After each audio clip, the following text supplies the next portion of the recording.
ছোট্টবেলায় আমরা হাটে যেতাম কাঁকরোল বিক্রি করতে। মা সকালে ডাক দিত, উঠ রে বাপ, হাট বার তো আজ, তাড়াতাড়ি উঠ। আমি জুড়িতে কাঁকরোল ভরে হাঁটা শুরু করলাম আঁকাবাঁকা মাটির রাস্তায়। সেই রাস্তা দিয়ে হেঁটে যেতাম লক্ষ্মীপুর থেকে বারিচার হাটে। রাস্তার দুই পাশে ধান ক্ষেত, মাঝে মধ্যে ছোট্ট খাল আর কাদা গর্ত থাকতো মাঝে মধ্যে। পায়ে কাদা লাগতো, তবুও খারাপ লাগতো না, কারণ জানতাম কাঁকরোল বিক্রি করলে মা খুশি হবে।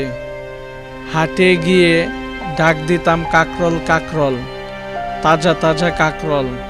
কেউ কিনতো, কেউ দাম কমাতে চাইতো।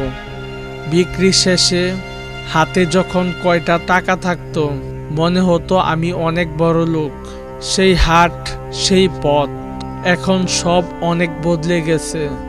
পাকা রাস্তা হয়েছে, বাজারে ভিড় হয়েছে, কিন্তু সেই শৈশবের আনন্দ আর নেই।